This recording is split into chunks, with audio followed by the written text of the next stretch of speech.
Hello mga loves! Welcome back to my channel. Ayan, nakikita niyo po ba ito? Isda na talang-talang po ang tawag nito mga kaibigan. Talang-talang sa Bisaya.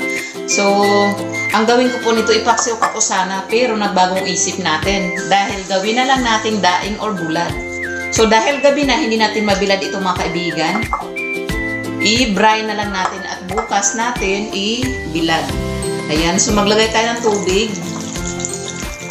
Ayan, kailangan malapawan o malagpasan ng tubig mga kaibigan yung ating isda. Kailangan babad na babad siya. Maglagay na po tayo mga kaibigan ng salt. Ayan. Medyo madami-dami pong asin ang ilagay natin. Dahil ibabad po natin mga kaibigan. Kaya po naisipan kong i-brine ito or ibabad mga kaibigan sa tubig na may asin para po maganda pong tingnan ang ating tuyo, no? Hindi po siya, yung mga dugo po maglabasan.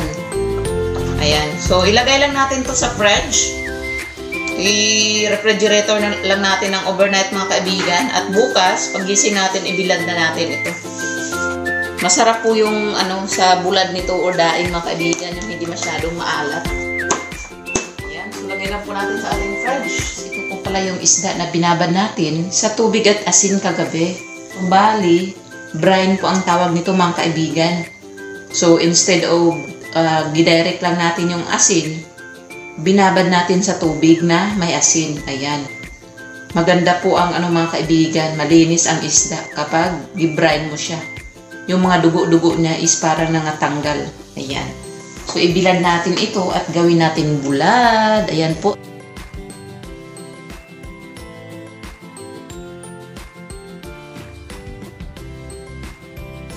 Meron tayong parang lang ng bata, oh. Parang kulambo lang ng bata. Pwede rin pantakip ng pagkain. Ayan. So, ito yung itakip natin dito sa ating isda na ibulad para hindi siya langawin. Ayan. So, dalhin na natin ito sa labas mga kaibigan. Let's go. Ayan mga kaibigan, nandito na po tayo sa labas. At meron tayong nilagay dito na itong shelf na ito na hindi na ginagamit. Ayan. So, para mamaya mga kaibigan talagang tusta ito. Lagyan na natin ng ating kulambo. Ayan. O, diba? Ayan po mga kaibigan. Ito po yung ating bulad. Ating talang-talang na isda, no? Na binulad natin kanina umaga. So, tanghali na mga kaibigan, alas 12. Baliktarin natin para matuyot yung kabilang side naman. Ayan. So, medyo mataba pa siya mga kaibigan. Ibig sabihin yan, hindi pa siya tuyo. So, baka ibilad ko ito ng 2 araw, no? Tingnan natin. Ayan, uminit na ng husto. Gaya, natusta na ako. Sobrang init mga kaibigan. Tingnan natin. Kung hindi ito matusta ngayong araw mga kaibigan, alas 12 pa naman, ulitin pa natin to bukas. Pero matuyo na to ng konti mamayang hapon mga kaibigan dahil sobrang init naman. Ayan. Amoy na amoy ko na. Bango. Bango na ng ating bulad. Daing na yung amoy mga kaibigan. Ayan. Ang init na. Natusta na ako. Grabe.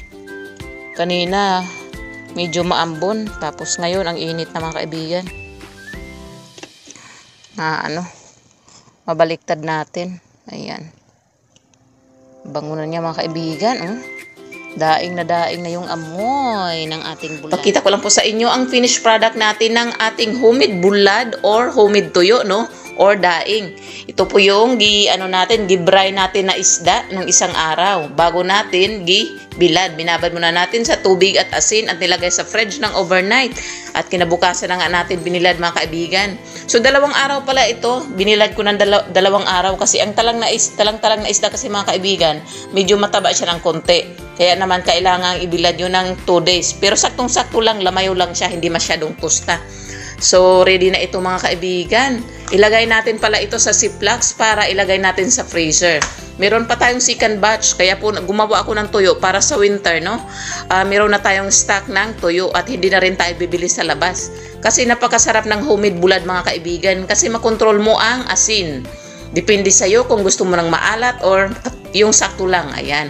Yung sa akin, sakto lang talaga mga kaibigan, kaya napakabango at lamayo.